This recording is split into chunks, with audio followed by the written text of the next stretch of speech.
it. If he watches this back, then you have to let me know if I pronounced that right or not, and if I haven't, you have to tell me how to. But yeah, coming up to the Aston Martin, or getting past the Aston Martin and Miles Dixon fairly comfortably in the end. So that's not really done too much of an issue to their race so far.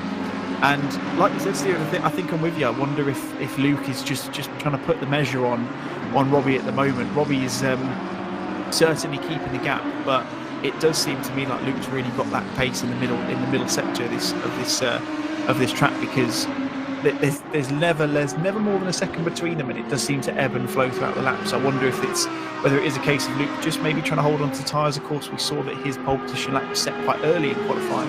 His qualifying time on pole position in the end, but he did set a lap fairly early. So interesting to see whether he'll actually end up doing a bit of a tyre save. We'll see 𝗪𝗏𝗏 now dropping into the pits from what was originally 12th. You see immediately, you can tell how close they are, as Chris Bridgeman is as well. How quickly did he just drop like a stone down the timing tower? Then just shows you how close this midfield pack are. Yeah, it's super close, and it's exactly what we want, really. Of course, you know, it's all going to be down to strategy again. Still, maybe obviously everybody will locked into the strategy at the start of the race, of course, but obviously once we had the 15 to 20 minutes worth of formation laps due to an unfortunate server issue, which was obviously out of our control, of course. It's certainly certain guys have had to kind of stick to what they've had to do, but other guys have been able to kind of gain a little bit from that, I guess, and gone further with it. Yeah, I think you're absolutely right, and like you say, it's almost nullified it did nullify the option of a very, very early pit stop, which is probably, it would have been a stretch, and there definitely would have been some fuel saving necessary. Of course, we know or anyone who's driven an ACC before will know that all of these cars will comfortably make a 65-minute stint. Of course, if you've done any driver swap racing, that's going to be your maximum stint time typically anyway. So we know that these cars can be fueled to do more than that. You're probably looking at maybe an hour 10, hour and 15 at a push potentially. And like say, Steve, like I said earlier, if you change the engine maps and fuel saving, you'll be able to do that. But it kind of nullified that initial one, so it's really just a case now of seeing if anyone's going to jump in a little bit earlier. They have, like we've seen a couple of people do, and then just keeping an eye on and just seeing if anyone's able to go a little bit further into the race than what we might have expected to see just for 𝗲𝗡𝗚s. Having a couple of little run-ins with some of the curbs and missing some apexes over these last couple of corners as Rich Smith in the number 76 Aston Martin drops into the pits as well. So starting to see some of those mid-pack drop in now, and still my keen eye is just focusing on whether we're going to start to see some of the front runners come in as well, specifically the two on your picture at the moment who are still 6.5 seconds ahead of Yannick Müller, which is Robbie Stapleton and Luke Whitehead, who are still separated amazingly after all this time by 0.3 of a second. Absolutely, so close and so close. He's managed to gather it all back up. They've made it through some traffic, and they're even closer than they have been before. I mean, if I was these guys and they've got plenty of fuel and the tyres are good, I would run it as long as humanly possible. I think to pit early for any particular reason when you don't need to, I think would be a bit of a mistake. Putting yourself back further into the field of the faster guys would be kind of suicide to your race position. I would, at least the top 5, 6, maybe top 8 are the guys to run until they're running on fumes. And that's the best way to go. So we can something in this station getting there. One of the McLaren backmarkers there. Interestingly, I wonder if that says 𝗟𝗏𝗪𝗧𝗏𝗧. I'm not going to try and say that one again this evening, I don't think. Otherwise, I'll make some sort of mistake on it. Yes, even to take an interesting line through the corner. I wonder if he's taking weight. Looked like he's taking the old school Barcelona circuit layout there rather than going through the chicane. I mean, I would probably prefer to do that one, but unfortunately that is what the confines of the racetrack allow us to do. Good thing for these two though is there is a bit of a gap ahead of them now, so they have got a little bit of clean air to work into, and like you mentioned there, Stephen, it's just one of those where pitting early when you're at the front end, when you're at the point end of the grid, just doesn't really seem to make any real sense, because you're going to drop yourself back towards something like the battles that we're seeing on track at the moment, where we're currently seeing Rich Pixley followed by Williams and Sebastian 𝗏𝗏𝗏𝗏 in the Ferrari. So pitting early is only really one of those options you get if you are running towards the back end of the grid for these guys. Like I say, it's really going to be a case of who's going to blink first. Will they pit at the same time? Will they pit separately? Obviously, we know they're going to have, well, we can only assume rather, they're going to have different fuel levels in the car. So dirty needs something to keep an eye on. But Rich Pixley under a bit of pressure here from Williams in that number 3 Bentley. Coming into the first corner, Pixley looks to cover the inside line, so he's going to take the long way round. He's just going to close that door. He isn't able to make the move on this occasion, but he certainly looks to have a little bit of pace, does Chris, on them. But it is going to mean they are going to back in a little bit if they keep battling to Sebastian 𝗏𝗏𝗏𝗏 and Mark 𝗏𝗏𝗏𝗏's behind them as well. So one of these where Chris is, it looks to me, Stephen, like he's got the pace on Rich. He just needs to make that move sooner rather than later. Really kind of just try and make a bit of space between the two of them, as he's all over the back bumper at the moment of this number 7 Aston Martin, of course, in that wonderful 𝗏𝗏𝗏𝗏𝗏 livery. But was pushing around some of these corners, isn't he? He is, yeah. He is the Bentley there of Williams. Certainly does seem to be seems to have him under the brakes for sure. But he doesn't have to go out of the way. If he wants to get past, he's going to have to force his way through. And he's putting Rich under a lot of pressure. The only thing is, will he crack? It looks like we've got Sebastian now getting a run on Williams. He's going to try and get the switch back in here. I'd say it was a really, really good cover in line there from Chris Williams. I actually wondered whether he'd gone a little bit too hot and we were going to see effectively probably the best possible view of a bit of a coming together. Of course, you don't want to see them, but if you've got a camera angle such as this, courtesy of broadcast director Steve Crowley, then it's not the worst camera angle to see a bit of an incident. But Chris just covered that off from Sebastian 𝗏𝗏𝗏𝗏𝗏 really well there, and he's managing to get a pretty decent race. Sebastian peeling off into the pit lane, so he's going to make his pit stop now. You can see Ash Cox has come into the pits as well, so a couple of the runners in this area of the field looking to drop in, but Chris got a run into the first corner as we go 45 minutes or halfway pretty much on the nose into the race. Goes down the inside in that Bentley. He's going to try and make the move. Bit of a coming together nearly. Oh, I don't know how they've not made contact there. Rich manages to take the outside line and manages to keep it pinned around the outside. Wonderful defensive driving from them. I mean, brilliant driving from both of them, to be fair, to not make any contact between them. Chris is looking to go to the outside, shifts to the inside as they come into the Repsol corner. Looks like he's got the run this time. Is he going to make the move stick? He's not, and Rich is again putting that Aston where it needs to be, but he's a little bit wide. He's going to shift himself to the inside line. You see picture, getting an interesting image at the moment in the inside of Rich Pixley's machine. We'll get that out of the way and we'll focus on the task at how much is these guys. And Rich, amazingly there, Steve, manages to hold on to it. That's brilliant defending, isn't it? Absolutely. I've got no idea how he's managed to stay. There's some super pressure going on there. Absolutely fantastic racing from both the guys. It's also bringing Mark into the equation here. He's close right up on these two who are fighting really, really hard. Absolutely, yeah. Mark, of course, we know he's a quick guy, and he's certainly proven that at the moment. Currently sitting down in 23rd. I'm sure he'll be looking for him. Oh, Rich Pixley misses his braking point, and that is given Chris Williams the position. That's an unfortunate error from Richard in the number 7 to the Stars machine, of course, that 𝗪𝗏𝗘𝗧 machine. Put teammates with Paul Lindsay, who's a couple of positions above them at the moment, but that is an unfortunate error going into the hairpin, and Chris Williams is not going to have to thank him more than once for that, as he makes the move and puts himself up into 21st position. And yeah, interesting to see that. A little bit of pressure.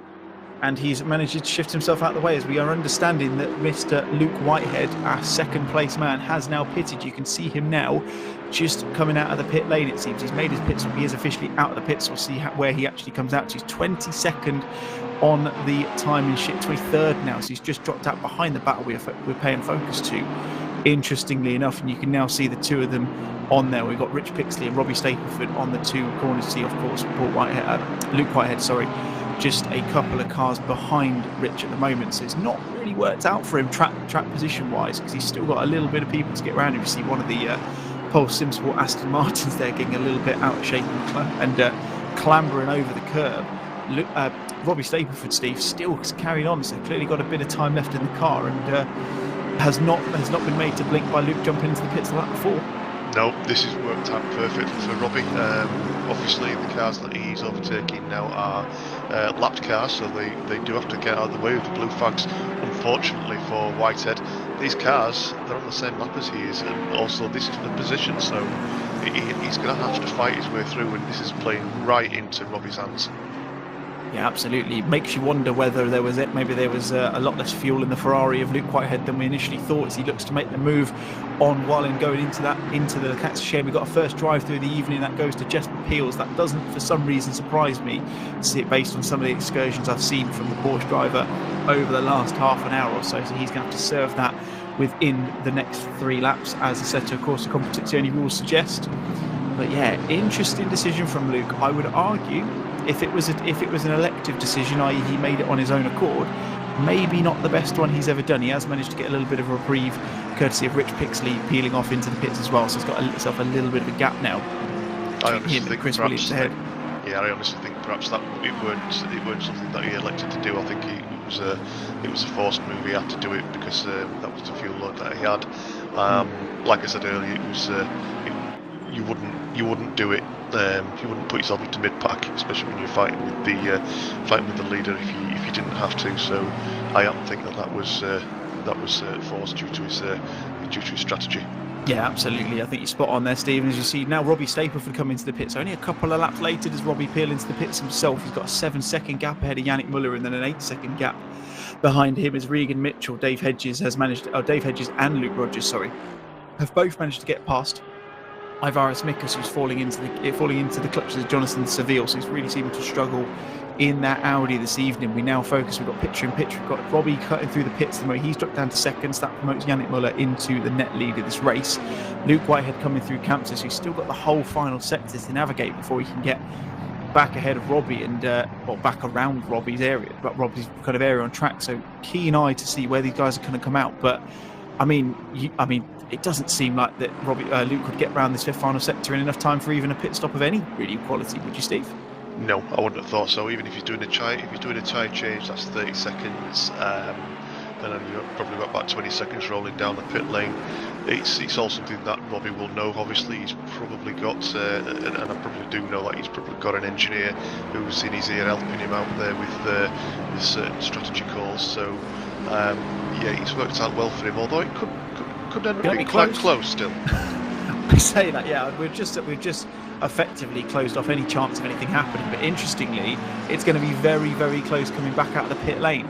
Luke Whitehead, of course, we don't necessarily know if he's on fresher rubber, but he's going to be on warmer tyres, you would only assume. But Robbie Stapleford comes out just ahead, and amazingly, despite the fact that Luke Whitehead was stuck behind a couple of back markers who, like you said, Stephen, of course, rightly told their position based on them being on the same lap, Luke Whitehead's still only clearly within a second of Robbie Stapleford coming out of that pit. So those couple of laps that Luke's had a chance to, he's clearly put the hammer down and put some decent lap times in, because he's managed to keep that gap relatively comfortable. And yeah, I'm just looking back at the times in the last lap. Luke Whitehead actually went fastest overall at 1:43.5. So he's absolutely been steaming round, and that clearly proves the point, as he's managed to get himself very much back on the tail of the McLaren. But you can see on your big picture, 𝗪𝗔𝗟𝗘𝗧 being followed by 𝗪𝗘𝗕𝗙, the Ferrari being followed by the Bentley. It's not the car you really want in your mirrors, is it, that Bentley, Stephen? It's not. It's a fairly imposing machine. It's probably the best way to put it. It is. When it's in your rearview mirror, it looks like a tank. For sure, it certainly fills that mirror, menacingly. An interesting point to note, obviously, these drivers, they do not have to change tyres if they don't want to. That's not mandatory. It is, however, mandatory to take fuel throughout this whole series. So we could have an issue here where perhaps Robbie has taken fresh tyres, and perhaps Whitehead hasn't taken tyres. Absolutely. This will play out later on in the race as it comes to a close. Yeah, absolutely. Sorry, a bit of coming together there between Rich Pixley and I think that's 𝗬𝗪𝗏 in the number 9 Audi. I think Rich Pixley there feeling a little bit aggrieved. Mark Neutling's following suit as well, so they've all come into the pits now. So the majority of the back half of the field have done their pit stops. The only ones we're waiting on is 𝗏𝗪𝗏𝗡, 𝗪𝗏𝗏, Koopman and Wallin a little bit further up, but 𝗏𝗪𝗏𝗡 has now officially been into the pit lane twice. I think this is his second time because he had that drive through a couple of laps ago. But yeah, like you said, Stephen, I mean, it's going to be one of those where, assuming these guys do finish in the top 3, of course, we'll do our best to get some interviews off those guys as well. I'm going to be very keen to ask Luke as to what he did in those pit stops. Same for Robbie as well, because we did see contrasting, what seemed to be contrasting strategies in qualifying as well, where Luke, obviously, like we mentioned a few times, did a lap very early and then really just left himself to it, didn't really want to improve. So yeah, interesting to know whether they're on different tyres, because we can't see that, unfortunately. That's just not something that the server allows us to see. But yeah, 37 minutes of hopefully what we saw in the first lap. We didn't see any changes for the lead in the first stint with these guys, but I would imagine we'll start to see a couple more moves as the race continues to evolve. Absolutely. They're also getting caught now into some traffic. This is going to play beautifully into second place, his hands. I've noticed also that we've got a stop and go 30 for Rhys Wiggins. Unfortunately, that's a massive shame for Rhys.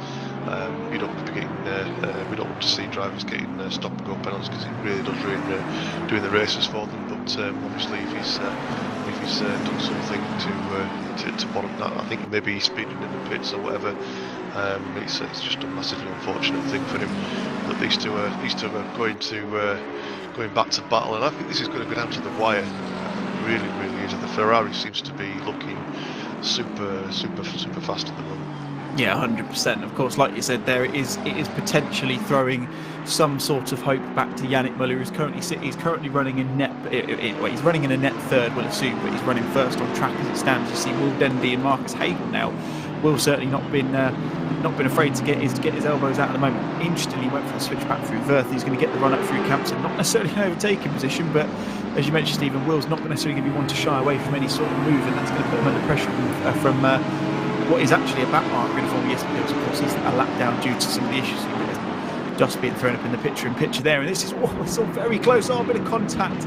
𝗪𝗚𝗕𝗙 catches Marcus Hagel. I wonder if he'll wait and give the position back. It doesn't look like he looks like he's just done the move and just bolted up the road. And Marcus, I think there, a little bit of a right to feel a bit aggrieved there, because it looked like he was a bit of a, dare I say, a punt to pass at it seemed.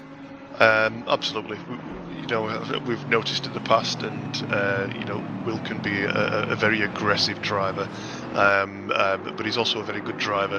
That did look a little bit like a punt to pass, so I would expect to see that coming as a protest. I would hope that Will would kind of lift and let him back through and retake the position.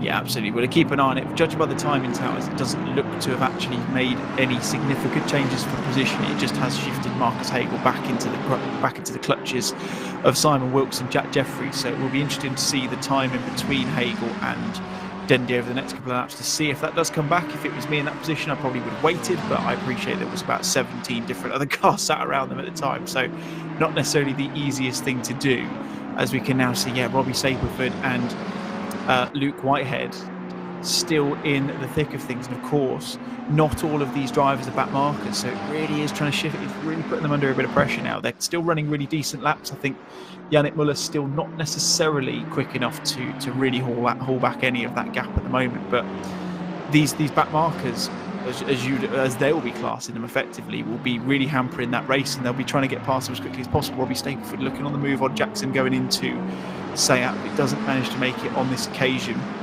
He's got to stay behind him for another corner, and that's going to feel like an eternity in that Zancho Simsport machine. And like you say, Steve, he's probably got an engineer in his ear, like you mentioned, and doing his best just to keep Robbie a little bit calm at the moment. Just try and just calm him down, make him wait. 𝗬𝗏𝗏's come into the pits, I can see on the timing board, so we'll see where he comes out, as has Dave Hedges as well. So it's all starting to shake out at the top of the standings. Absolutely, and these two leaders battling in the mid pack at the moment. Obviously, these guys don't have to move out of the way. They can do if they wish, because obviously they're interfering with the battle for the lead, and they're on different strategies. But that has played right into Yannick's and Dave's hands, and also Regan's, who's still out on the track, I believe. So if it's just a quick splash and dash for them guys, it's really, that strategy could really work out for them. Absolutely. We saw Robbie Stapleford getting a little bit out of shape going into the final. Oh, and there, one of the McLarens, I think that is one of the back markers there. I can't remember his name. I think we could see the lead here. I think. See Luke Whitehead getting the run on Robbie Stapleford coming down the first corner. Lap number 28 as it stands. Is going to shift to the outside. He's going to try and move around the outside. He is going all the way around. That's going to be a difficult move. He has got the inside line, but he's on the AstroTurf there and has to back out and move accordingly. That was really set up by the fact that that back marker was in a bit of an awkward position coming through the final corner. Robbie had to get out of it. Luke was a little bit further behind. But interestingly, we'll see how it shakes out on the time board at the moment, Steve. But 𝗬𝗏𝗏, as it stands, I'm seeing actually ahead of these two on track. He's managed to jump them both. What a fantastic strategy there by Yannick. Let's hope he can manage to just keep it. And obviously, he may not have changed tyres. He may have just gone for the quick refuel and gone for it, which it may work, it may not. We'll just have to see. We've got, 30 minutes left. These two guys are very fast, but they've not really pulled a massive gap over Yannick throughout the race, to be fair. And we'll just have to see how this goes. This is going to be fantastic. Absolutely, and of course you've got to pay attention to the likes of 𝗏𝗏𝗏𝗏 as well, of course, because he's not necessarily out of the running yet either. He was only a few seconds behind 𝗬𝗏𝗏𝗏 before the pit stops came through, and he's presumably, as it stands, he's going to come out ahead of these guys as well, because there's a 6-second gap between 𝗬𝗏𝗏𝗏 and Robbie Stapleford at the moment. So interesting to see how that's going to play out. Just saw that replay a few moments ago of Will Dendy catching the back of Marcus Hagel. Hasn't yet given the position back since Simon Wilkes dropping the pits. Marcus Hagel's dropped a little bit further back as well. He's now pitting as well. So we're starting to see a lot of the front runners now who are starting to pit. So we are really starting to see these guys shake out. Robbie Stapleford still under pressure from Luke Whitehead, as he has been from lap 1 to lap now 29, barring the 2 laps that they've had contrasting pit strategies. But Luke is surely going to look to make a move at some point. I was going to make a pun there, but I'm not going to Luke to do that at any point soon. So close behind them. But all of that battling through the mid-pack, which, as you've mentioned, Steve, could only have been done by the fact they had to pit for fuel, has really been their undoing. And now they're behind current, what is now net race leader 𝗬𝗏𝗏𝗏. Absolutely, this is great. I think I'll be interested to watch the gap. I think the gap was last lap over 6 seconds. It's now down to 5.6 seconds. The gap now between Robbie and Yannick. This may be a case of he's still running 1 tyres, but if these two keep battling, that's going to play into Yannick's hands really nicely. Watching the tower also to see when Regan's going to come to. He's got into the pits now, and if he's just going for a splash and dash, I think he may come out in front of Yannick here, because I think these two were at the same point in the track when Yannick went into the pits. So it's going to be really cool to see how this plans out. Yeah, absolutely. Jonathan Seville coming into the pits as well in that Pulse Simsport machine. So we're starting to see a lot of these guys come into the pits. So we're going to see effectively what is going to be, to an extent, your final race standards towards the end of it. And it'll be very much a case of fighting on track after this. Only half a dozen or so drivers still to pit. Oh, that's Luke Whitehead looking to make a move into the chicane. That is not an overtaking position. That's really going to set him off. I wonder if it was just very much a kind of a, what's the word, just a deterrent of anything. Just trying to put off Robbie at any point, trying to put him under a bit of pressure. He's certainly done something there. And you see Regan Mitchell still, he has made it out of the pit lane now, so we'll see where he does come out as Luke Whitehead looking to the inside. He's going to make a move very late on the brakes. What a move that is from Luke Whitehead. Absolutely fantastic. Said that. Absolutely fantastic, you're right, yep. Regan, he looks as though he has actually jumped Yannick as well. What a fantastic result for Regan. We're going to have to just kind of make sure and watch that and see the gaps and see what happens. Oh no, it looks like he's... It's just, yeah, the timing tables have changed and he hasn't made it, unfortunately, which is a massive shame for him. The gap between Yannick and Luke is still 5.6 seconds, so they're not really gaining on him. So this is a great... it's looking like it could be a great result for Moller. Absolutely, yeah. It's starting to shake out now. The whoever's the one who thought of a limited tyre set race and a mandatory pit stop is certainly getting a pat on the back after this one. Fantastic stuff. I'm hearing that from broadcast director Steve Proudly. He's very proud of his very proud of his suggestion at the moment. It's certainly paying dividends in this fantastic race so far. Of course, just to give you a quick recap of what's happened since the start of this race, of course, first 15 minutes was a little bit slow off the mark because we had to have a bit of a rejig of the grid courtesy of some of the qualifying times not mapping across into the race correctly, so we had to spend a few laps to get that all squared away. But after that, Steve, it's been an absolute barnstorm of a race. Of course, 𝗬𝗏𝗡𝗏 looked like he had everything under control for the first arguably first hour of this race, and came into the pits a couple of laps after Luke Whitehead did, who's now currently next second in this race. Both of them, though, doing that pit stop has now given the chance for Yannick Müller, who we can only imagine, as you mentioned, probably hasn't pitted for tyres. I think that's him in the foreground of the camera, losing a bit of time to them, but he's currently in the lead, and all to play for in this last 28 minutes. Yep. I think I may have been right about Whitehead just kind of sitting there and waiting for his time. Now he's got past Robbie. He seems to be kind of pulling away slowly but surely. The gap to Yannick is now down to 4.1 seconds.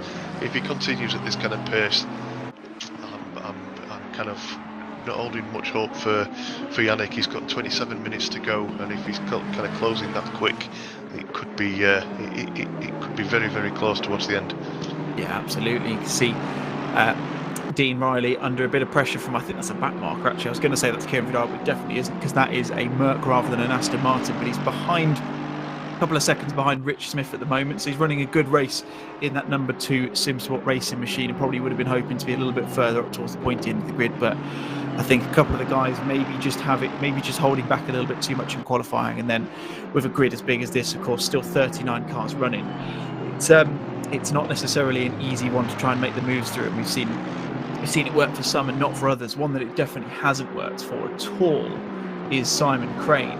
He is actually, interestingly enough, Stephen, I can't actually see him on the timing charts in Pit Wall Live, so I wonder if he's dropped out because we have lost one driver. Miles Dixon hasn't really made a huge amount of indentations on the race either. He's currently only sitting in 22nd, so not really running too well. Interestingly to note as well, Luke Whitehead on the last lap, 1:43.5, has just been bettered by Robbie Staples, who's gone quicker again with an even faster 1:43.5. So you mentioned Luke was just waiting and maybe opened the tap and just went for it, but Robbie's not necessarily being left behind at the moment, is he? Absolutely not, and this is playing nicely towards Yannick. If these two really start getting into each other, obviously once you're battling and fighting, there is a chance you might be able to take each other off. But there is also, if you're fighting really hard, then you're slowing each other down as well, which will play nicely for Yannick. But it'll also play nicely for Regan as well, because he's not too far behind. Absolutely, yeah. I think he's 8 seconds off at the moment. I can only assume he's running some warm tyres as well, because that gap has started to increase. You can just about see them in the same picture as I've just heard in my ears. You see there's Yannick Müller at the foreground just going into Wressell in the picture, and picture these two just behind, you see all three of them in this same camera as they come up the hill towards 𝗬𝗪𝗧. Yannick Müller got a little bit sideways, missed the apex going into 𝗬𝗪𝗧. That's not what he wants. He has got a couple of back markers ahead of him, so if he can get them right, if he can time it okay, which it looks like he might be able to, he might be able to just garner a little bit of breathing room, a little bit of reprieve from the ever-closing Robbie Stapleford and Luke Whitehead, who are hell-bent, it seems, on getting back those top two positions. And with 25 minutes left of this race, it looks like that might be the way we're heading. But we've seen so far still plenty of time to change, and I would imagine, Stephen, that's still going to be the case for the final 25 minutes. I think so.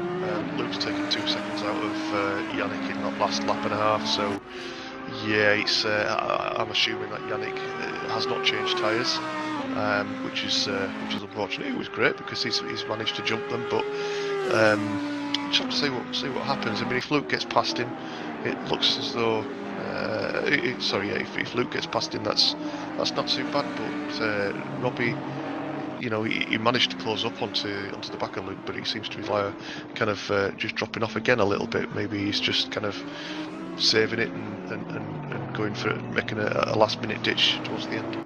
Yeah, absolutely. We see now Karolis Sipavicius in the number 8 and number 101, 1001 Racing by 𝗬𝗢𝗏𝗏, and it's actually that's a bit of a mouthful. Trying to say that after a couple of drinks. He's being pressured by Jack Jeffries. In fact, no, sorry, he's made the move on Jack Jeffries. I've just noticed the timing has yet to update. He's made the move on that Porsche. Of course, Jack having a little bit of a coming together or a little bit of a mistake at this point in the track, about an hour or about 15-20 minutes into the race, and that shifted him well out of the top 10, and he's done a job to keep himself in that top 20 for now.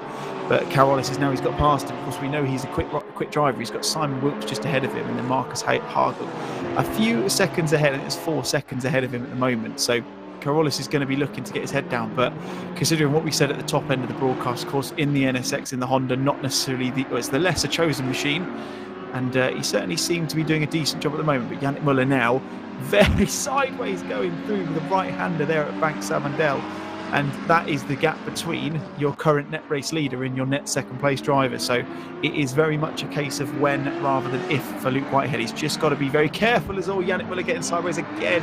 We know he's going to get his elbows out, but it's going to be very difficult to prevent the move happening now. It looks like those tyres have completely been shot to pieces. And Luke Whitehead doesn't need to be told twice. He will make that move coming through New Holland onto lap number 34. And Robbie Stapleford is going to look to try and make that move as soon as possible. Stay on the back of Luke, and it looks like he's got a fantastic slipstream coming into the first corner. I was wondering if he was going to try and take Luke Whitehead as well. Goes a little bit deep into 𝗬𝗏 and just elects to go over the escape road a little bit, and that's going to give Yannick Müller the chance to get the move back again. And he's going to regain that third place on the road, second place once 𝗪𝗏𝗏𝗔𝗥 pits. You can only imagine. And that's going to be really ruining the chance for Robbie to if he has got any chance to do it, to try and catch back up to Luke and try and get his lead of the race back. And it looks like now Luke's just going to disappear up the road. So Robbie needs to get this move done sooner rather than later, doesn't he, Stephen? Absolutely, yeah. It does look like Yannick's rear tyres have gone. The Audi can be quite an handful when it's got warm tyres. I know through past experience, but yeah, he's definitely struggling. Like you say, it's only going to be a matter of time of when. Well, we don't need to worry about that now because it's been done. Although he did go off track a little bit there to get past him, so I mean that's a little bit naughty, but I'm sure. The move was going to happen at some point, so I'd be very surprised if Yannick had anything to say about that. Isaac Wallen, you can see just dropping down the time charts. He's one of the final people to pit. 𝗪𝗏𝗏𝗏𝗏, I believe, is the only man on track who's yet to pit now, if I'm not mistaken. So it's interesting to see how long he's going to go into the race.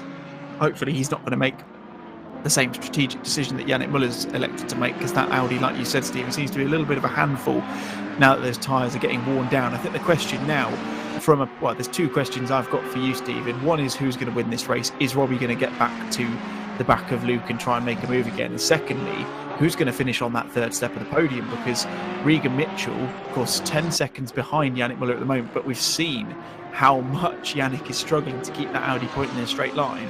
What's your thoughts in terms of third position on the podium? Who's it going to be?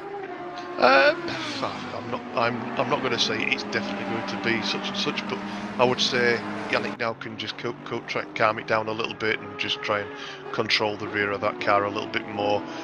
Even if he drops off his pace half a second, he should still be able to kind of keep it in check and keep in third. The question is Robbie going to catch Luke? he's 2/10 up now on this lap. Unfortunately, Luke is caught in traffic, but this is, if he keeps getting caught in traffic and brings these two back together nicely, we could be in for a photo finish. Oh, absolutely. We'd love to see it, and we've certainly seen some fantastic action so far, and I'm sure this last 20 minutes is not going to disappoint us. Jack Jeffries now back on the rear bumper of 𝗓𝗏𝗔𝗏𝗔𝗏 in that NSX Honda. Porsche not necessarily the strongest in the straight line as we know, and they've got Simon Wilkes ahead in the Simsport Solutions, the Simsport Racing Aston Martin, the number 12 machine, just ahead of them. So a bit of a train forming at the moment. They've got a little bit of a gap ahead of them to Marcus Hagel in the number 117 Pulse Simsport Audi.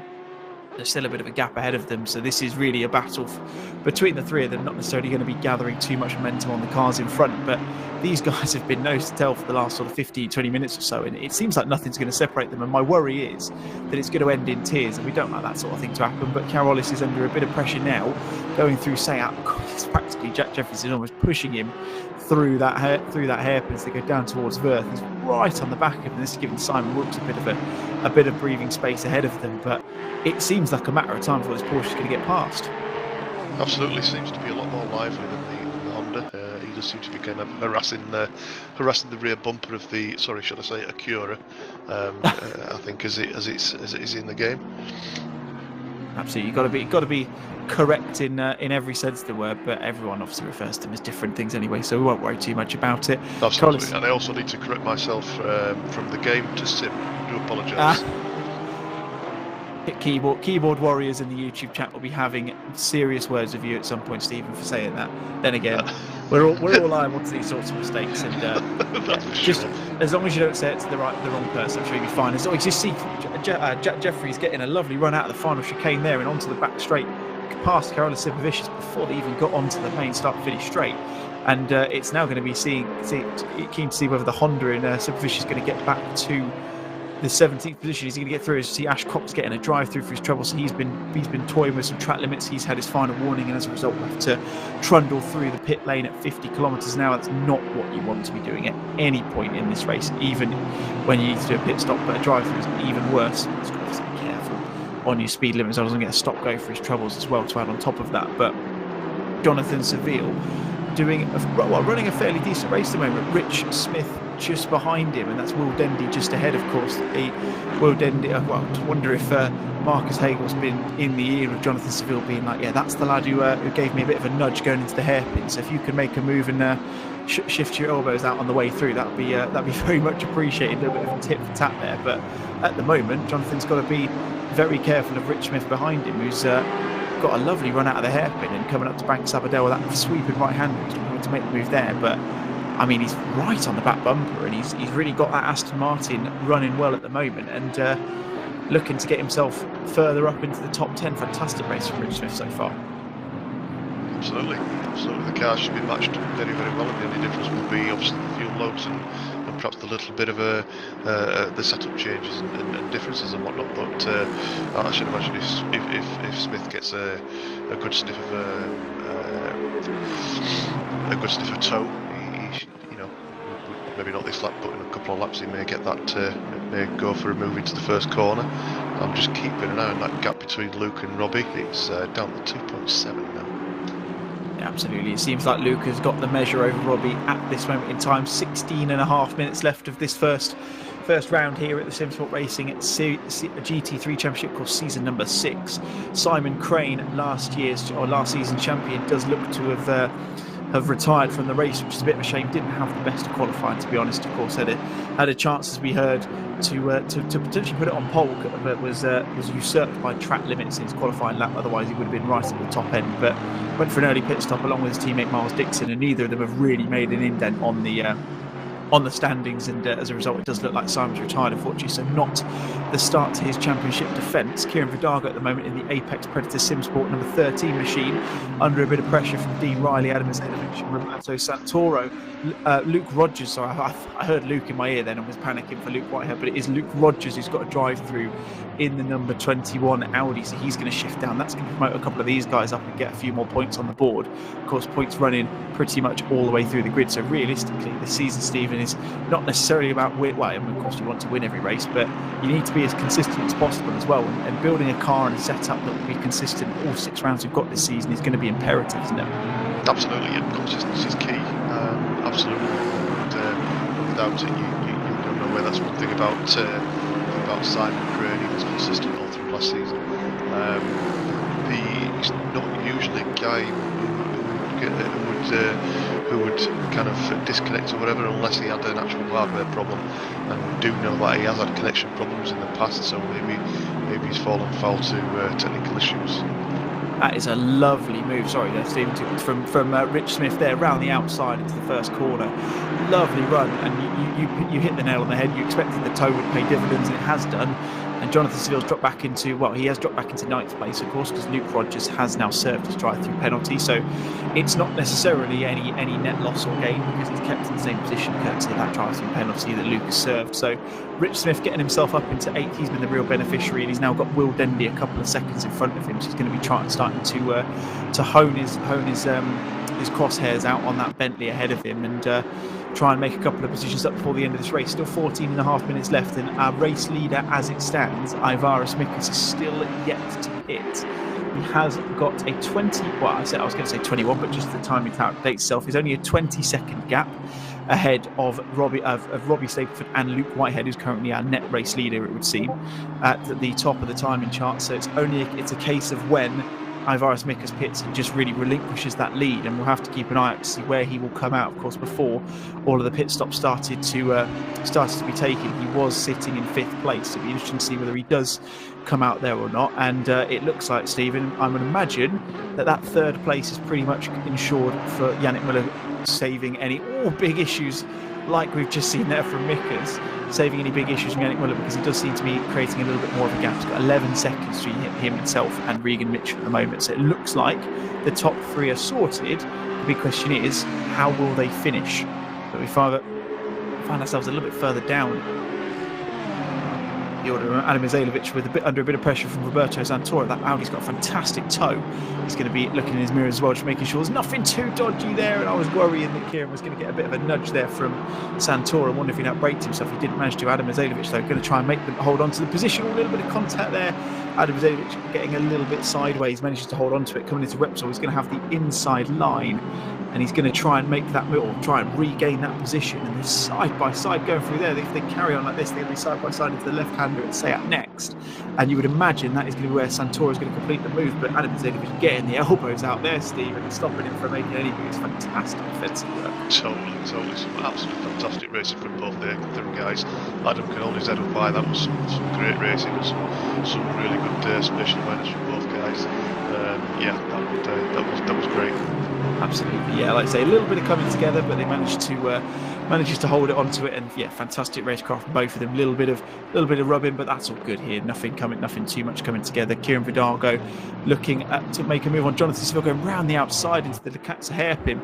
And again, same thing happened as 𝗪𝗏𝗏𝗏 did before. Just you see Jonathan there just shutting the door on the Simsport Racing Aston Martin and 13 machine. So Kieran's going to try another move to do that. I think that's Jesper Peels is one of the back markers ahead of them. Of course, his race was really undone by that drive-through penalty that he had after a couple of off-track excursions. He was starting to apply for some planning permission, I understand, to take some of those corners a little bit wider than he would have been allowed to. But Kieran Vidago right on the back of this Aston Martin at the moment. 5 Aston Martins all in a row I'm seeing. 4, sorry, between Rich Smith down to Dean Riley, and outside line has really been paying dividends to a lot of these drivers so far. Kieran's going to try it this time, coming into the first corner. Big old coming together there, and that was a bit of a 2-1 isn't going to go. And Kieran, just to me, I mean, obviously we have to stay impartial, don't we? But it looked a little bit like he was turning into a position he probably shouldn't have done. Possibly he was on the outside, of course. We do like to make sure that people give, at least a car's width on the inside or outside if they're going for a move. But we'll have to look at that one again, really, to see what to see whether it was kind of understeered into, or whether he kind of pinched him into the corner, into the apex, as it were. Yeah, absolutely. Of course, like we said a few times already, all of the race results this evening are provisional, subject to any protest that anyone might make. So that could be one that we might see Roberto making at some point. It does.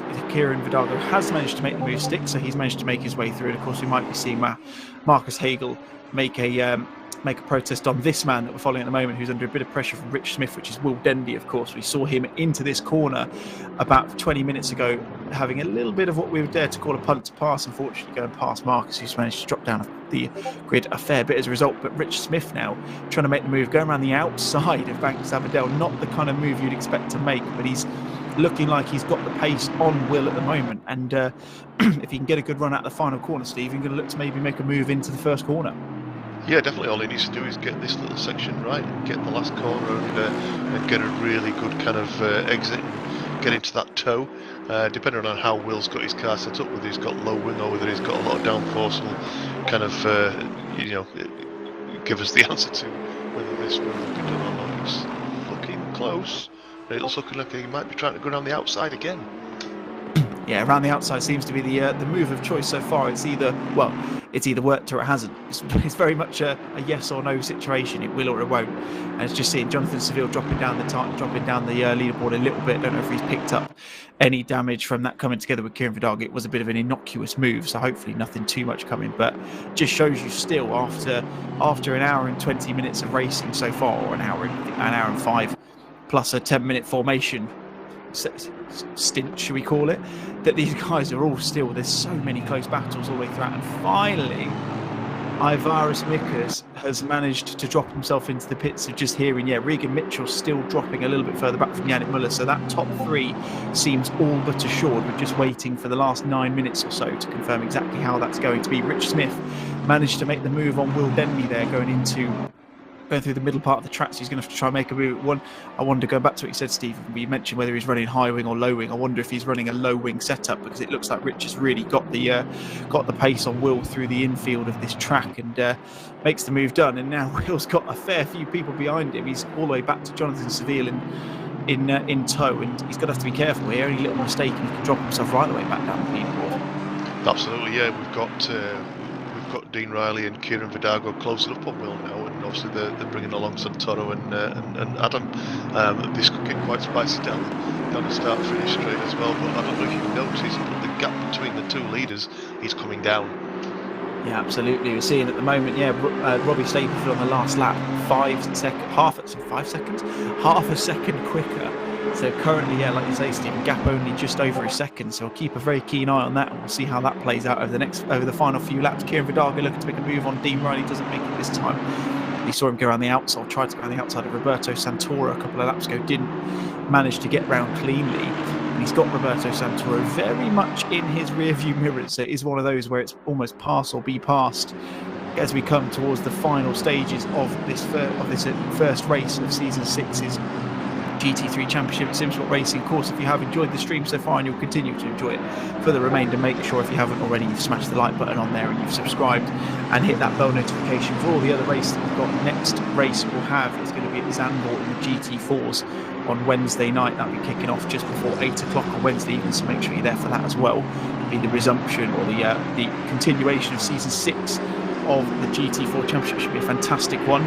But we'll continue our focus at Barcelona here this evening. 7 minutes left of this race, Stephen, and it's literally, we've got battles all the way up and down the field. I can see 1.3 seconds between Whitehead and Stapleford now, so you are right, it's starting to close that gap a bit. But this battle at the moment, it could be anyone's game as to who's going to come out on top. Absolutely, this is great. Kieran is looking very, very racing. Unfortunately, lost out there a little bit to Santoro, who looks now to be putting a bit of pressure on Dean Riley, who is all over the back of 𝗏𝗏𝗏𝗏𝗏. We've got Adam trying to make an opportunity on Kieran. Didn't quite pull off, but they're all pointing in the right direction, thankfully, and they can resume their racing. Yeah, not the best place to make a move there, unfortunately, but you can understand why you might have thought to make the move. Of course, it is one of those where they're all so close together, you kind of feel like any move might actually work, but unfortunately on that occasion it didn't for Adam Azailovic, and Kieran's managed to hold on to position. Fortunately for both of them, it's not really done too much of a dent in their chances for a top 10 finish, because both of them just outside that at the moment. The gap between the first place and second place drivers just over a second. You can see them in your picture-in-picture as they're coming round through the final couple of corners. Robbie Stapleton so sideways, just about catch it in the picture-in-picture. What a save that is from that man. That's going to lose him a little bit of time, but he is turning the screw, turning the wick up on the back of that number 408 Ferrari in his first race here for Simsport Racing. What a story it would be to get his win in his first race. He's managed to gain back a couple of tenths even with back markers, so still a few laps to go. As you see, one of Simsport drivers there, I think it's 𝗬𝗧𝗧𝗧 going a bit wide. He's going to lose himself some time. 𝗬𝗘𝗕𝗦 getting the drive through for his trouble, so this is going to put him right the way back. 𝗬𝗬𝗧𝗧𝗧 just about holding off 𝗪𝗪𝗪𝗧𝗧 there, and it's all change here. And weirdly enough, Stephen, not for anyone really making any moves. It's just penalties and mistakes. It's really odd. Absolutely, yep. You make a mistake, you light the rear tyres up, you get a penalty, it can all shape your race, not for the better either. But these guys just got to keep on the black stuff and really give it some. Try not to kind of punt each other around, etc. But yeah, unfortunately for Will, picking up that drive-through must have been for track limits. We've got Kieran now right on the back of Robbie. Oh dear, we've smashed in the pit wall. That's really bad news for him. What a terrible shame. Oh dearie me. And unfortunately, we've seen that on camera as well. So when Will watches this back, he'll have to remind himself of that and the fact that we've managed to catch it as well. I'd be interested to see if we catch a replay of that. I'd be interested to see exactly what happened there, whether he's just getting a little bit too hot going into there. But that's, if the drive-through, I think he's not going to be embarrassed anymore. So probably won't see a replay. It's probably sensible, to be honest with you. If he was going to. In fact, I think he's actually disappeared entirely, so I wonder if he's a little bit disappointed at that, which is a bit of a shame. He's obviously running a really good race, which Will got caught in a couple of incidents, but was running a fantastic race nonetheless. And unfortunately, two incidents, getting the drive-through, and then that kind of thing happens. It's one of those where it's just not your day, is it? When that kind of thing happens to you, is it, Steve? Must be very frustrated. It's very unfortunate to go. Well, you'd have been frustrated to get the drive-through full stop anyway, but to have a little bit of an incident coming into the pit lane as well is even more extra frustrating, which I can understand totally and utterly. We've got Adam now trying to line up Riley down into the hairpin. He might try and go for a switch back here and try and get the run up into the S's here.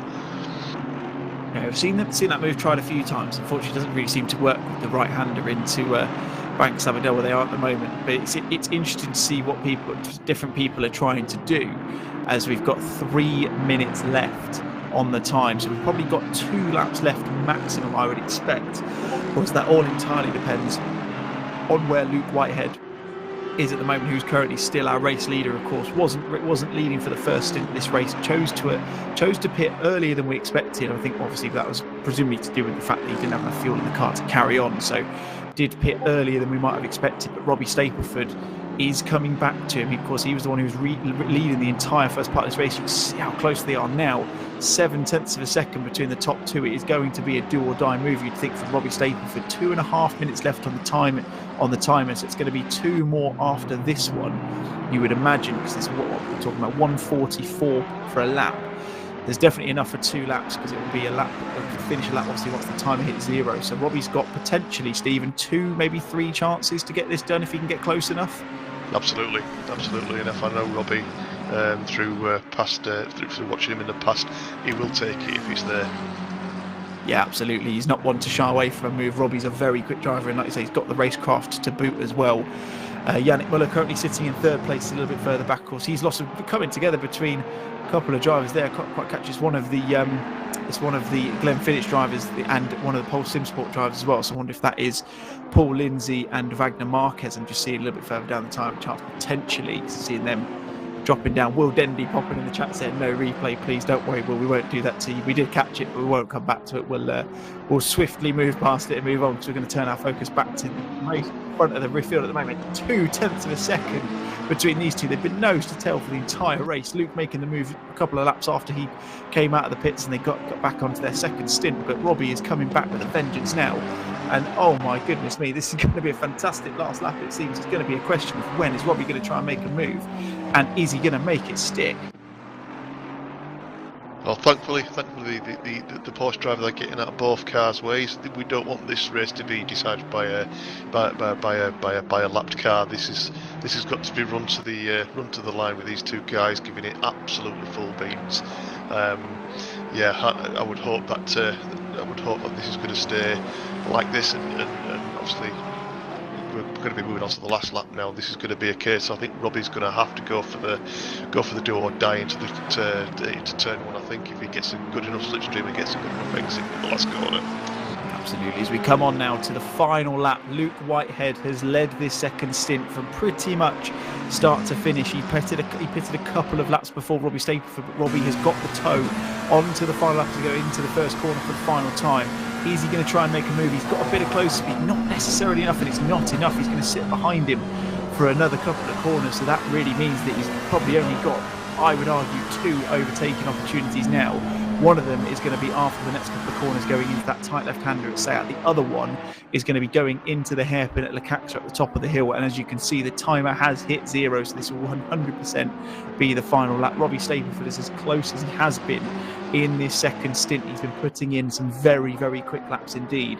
They've got one back marker in front of them that they're going to have to potentially circumnavigate. Hopefully they will get out of the way and not hinder what has been a fantastic race from these two. They've been in a class of their own, and they've been battling from the start to the finish of this race. It's been a fantastic spectacle, not to mention all the other battles we've had all the way up and down the grid as well. Will it be Luke Whitehead who will get the win, or will it be Robbie Stapleford who will capitalise on this position at the moment? Coming into the final sector now on the final lap, it's going to be this place. He's going to have to make a move here. If he does, he goes for the send down the inside, all coming together into 𝗪𝗏𝗏𝗏. A little bit of spin, and massive gone shame. round. And that is such a shame that it has to end like that. Robbie going for that full send at the end of the race there, licked the stamp and sent it. Unfortunately, bit of coming together. I can't see that as anything more than a racing incident. It was a very late move.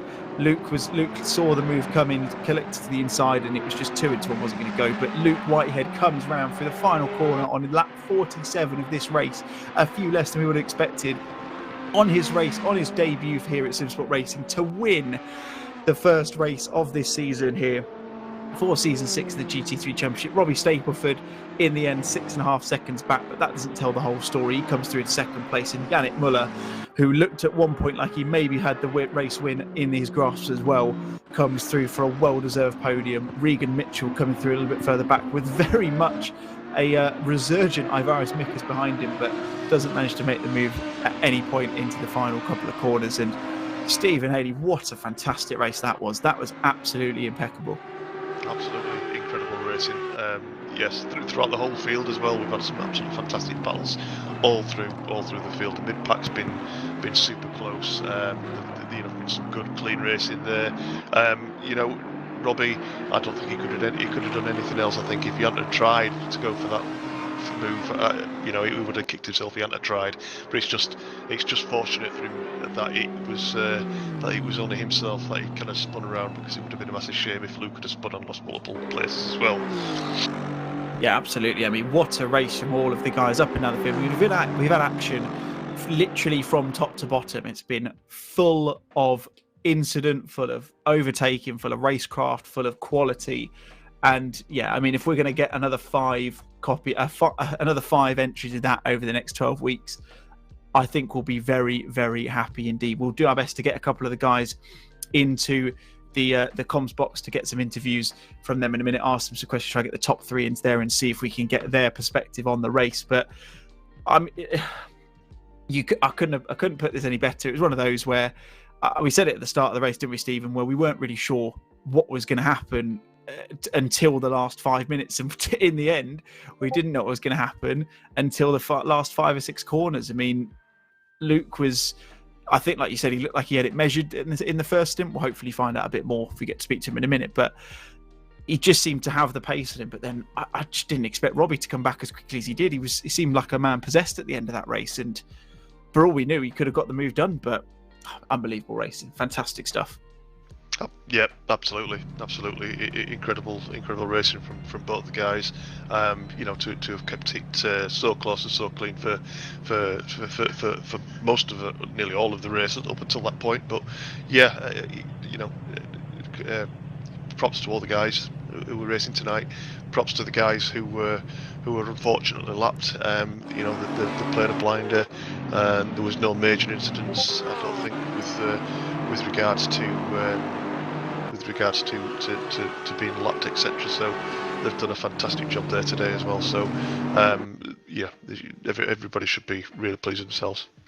Yeah, absolutely. And like I say, fantastic racing. We'll see the highlights coming up in a moment before we wait to see if we can get a couple of those guys into the interview booth to have a chat with them about the race that's unfolded this evening.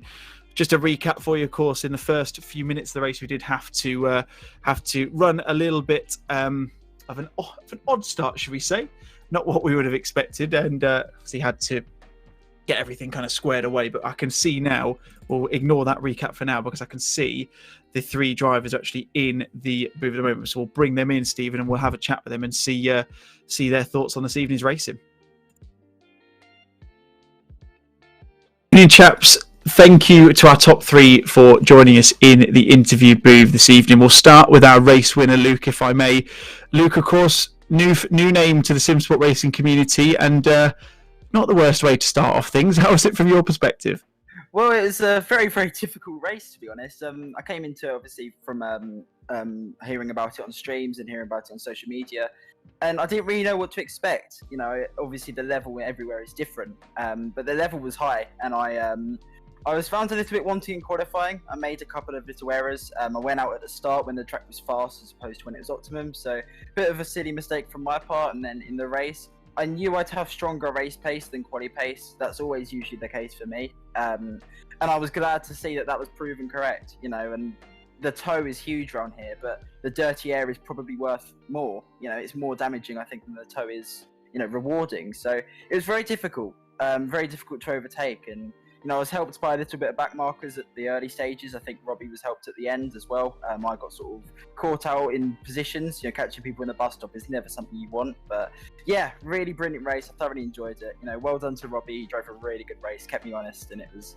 great fun and respectful. I can certainly assure you it's fantastic to watch from this end as well. We also saw you went into the pits a couple of laps earlier than Robbie. Was that, I mean, Stephen and I were talking about it whilst the race was going on. Was that something you had to do? Was that a case of just didn't have enough fuel to carry on the stint any longer, or was that an elective decision? Because you obviously came out into a bit of a battle in terms of some back markers, didn't you? Yeah, well, I had about 20 litres of fuel left, so I could have gone for a lot longer if I wanted to. But it was just a case of I was right behind Robbie, and I knew that if I didn't try something different to what he was doing, I'd still be stuck behind him coming out the pits. And obviously, I caught him up. I think the undercut definitely worked, but it was more the fact that I had warmer tyres that helped, you know, and you know, it paid dividends at the start, and then of course at the end my tyres fed off the cliff and Robbie came into his own. So yeah, definitely really interesting to see that battle play out. And I think Yannick didn't even change tyres, so he was really struggling at the end. And fair play to him, he shocked me by coming out without any tyres, because I was like, Spain is hard on its tyres, you know, so it's quite a surprise. But yeah, really, really good. Absolutely great stuff for Luke. Congratulations, like I say, first race here at Simsport Racing, and not a bad way to start it. Any thoughts ahead of the Nurburgring in a couple of weeks? Well, I've always quite liked Nurburgring. I mean, that's not a very good thing to say because I'll probably jinx something, but yeah, Nurburgring is a track that I quite like. That I'm quite favourable around. Although I've never driven it in the Ferrari. I know the McLaren is strong there, and it was strong here as well. So I really don't know how it's going to play out. I don't know how this car drives, so we'll have to see. But we've got a couple of weeks, I think, until the next round, so plenty of time to get a bit of prep in. Absolutely, yeah, plenty of practice. Well, yeah, congratulations again, Luke. Fantastic job on your first race, Simsport Racing, and we'll catch you again, and hopefully same again in a couple of weeks. Thank you very much. Thank you. Good stuff. Well, Robbie, we'll come to you next, buddy. Unfortunately, I mean, you had a fantastic qualifying, didn't you? I mean, it was one of those where I think Luke was just sat in the pit lane just waiting to see what would happen, and you pulled it out of the bag at the start, and you commanded that first stint. But unfortunately, of course, I think it was a back marker that that maybe usurped the position. But what a send that was at the end. It's just a bit unfortunate, I guess, for your position. It didn't pay off in the end. Yeah, definitely got a really good lap in at the end of quali, and then just led to Luke till pit stops, and then just after pit stops he had warmer tyres, and then just got by, and then we started to catch him all off. And then we got him. I just don't break myself when we got him, and then just lost a couple of seconds to Luke, and then from there just started to gain it, and then at the end I just felt like, well, might as well just go for it. I can't really lose much, so I just sent it, and yeah, well, we didn't gain in positions but kept second, so yeah, it was still good. Yeah, absolutely. It was one of those where Stephen and I were sat in the comms box, and I said it on stream and said he's got to go for it now, has to go for it, and you left it so late. It was such a daring move, and it was such a shame. Obviously, I'm glad that nothing obviously happened, and like I say, neither of you lost any positions in the end. But just going back to the pit stop phase, of course, like I said before, Luke pitted a lot earlier than I think any of us in the booth expected. Were you in the position at that point where did you pit a couple of laps later really just to cover Luke's stop, or were you planning to pit around that sort of stage anyway?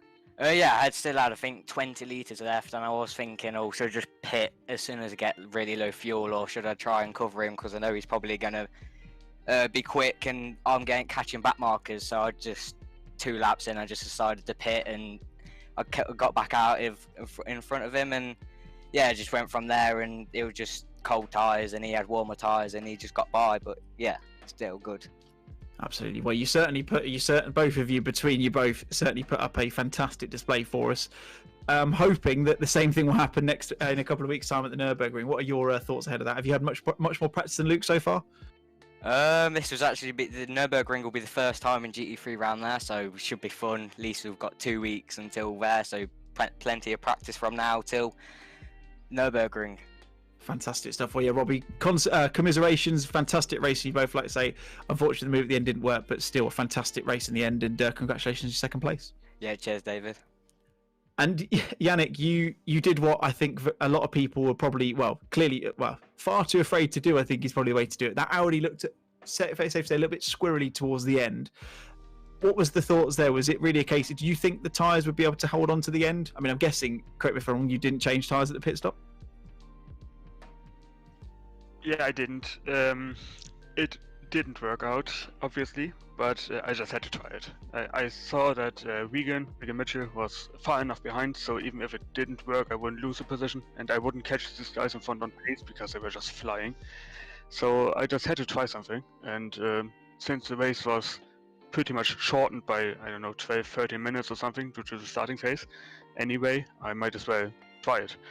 And yeah, it was tricky in the end. The tires then dropped off a cliff, and the Audi generally is a bit loose, but after that it was tricky to hold, to keep the grip up, keep the car through the corner. Yeah. No, absolutely. I mean, it was one of those. Was the intention not to change tyres something you'd always thought about coming into the race? Obviously, as you know, as anyone else, obviously limited sets in this season, so it's something that kind of opens up the strategy a little bit more. Was the plan from your perspective always to run one set of tyres throughout the race, or was it a case of you kind of made that decision on the fly, like you say, just to try and get a bit of track position over the 2 front runners? And now it was on the fly because, like Luke already said, Barcelona is very hard on tires. So I originally planned to single stint the tires, pit after 45 minutes, take another set. But I usually, on other tracks, I try to mix it up a little. So I generally like this idea of double stinting tires, trying something different, save time in the pit stops, overtake people in the pits rather than on track. And yeah, Barcelona wasn't really the perfect track for that, but I had to try it. You tried it. It worked very, very well to begin with. Stephen and I were impressed that you managed to get past, obviously, in the pit stop phase anyway. But still, I mean, 3rd place in that race is certainly not something to shy away from. And hopefully looking forward to the Nurburgring as well, I'm sure. Yeah, sure. My home track, also the first track I ever won on in Simsport, I think, in GT4. So yeah, it's going to be a blast, I guess. Absolutely. Well, thanks again, Yannick. Congratulations on your podium position, and yeah, fantastic work managing to hold on to that Audi for the whole hour and 30 minutes, considering what it looked like towards the end. Great stuff. Well, there you have it, folks. Lovely to hear from the top 3. Very interesting to see the thoughts of a lot of those guys, and like you say, brilliant to hear from Luke, and congratulations to him on his race win. Steve, any final thoughts from you before we sign off and look forward to the next couple of races? Just that it's been a fantastic race, and thank you for the guys who have tuned in, guys and girls who have tuned in to watch, and we will hopefully see you in 2 weeks' time at Nurburgring. Yeah, absolutely. And like I say, yeah, fantastic race. If we can get another 5 like that, I will be a very happy man indeed. But that's the end of it for tonight's racing. As you can see now on the screen, you see the rundown for the next 5 races. Next, in 2 weeks' time, we'll be back to, as you mentioned there, for the Nurburgring on the 16th of May. We'll be heading over to Hungary on the 30th of May, Bathurst on the 13th of June. Zolder on the 27th, and then we'll finish off at Spa on the 11th of July. And if we're going to get 5 more races like that, we'll be very pleased indeed. But for now, we'll turn our focus to Wednesday night, which will be the test race at the start of the GT4 season for season number 6. That will be at Zandvoort on Wednesday night. So make sure you're here for that. Tim Fulbrook will be taking you through that one, as always, on the GT4 comms. Will I actually get a chance to step into the car for once, which will be fun. But on behalf of myself, David Wressell, Stephen Haley, who's joined me in the commentary box this evening, and Steve Proudly, who's done a fantastic job as ever on the broadcast and bringing us all the fantastic action that we've seen this evening. Thank you to everyone who's tuned into the stream. A reminder that if you haven't already, make sure you do like, subscribe, and share the stream and the channel far and wide for all the many races that are going to be coming up over the next couple of months and in the future as well. And it's goodbye from me, goodbye for everyone else. Thank you very much for watching, and we'll see you again soon. Bye-bye.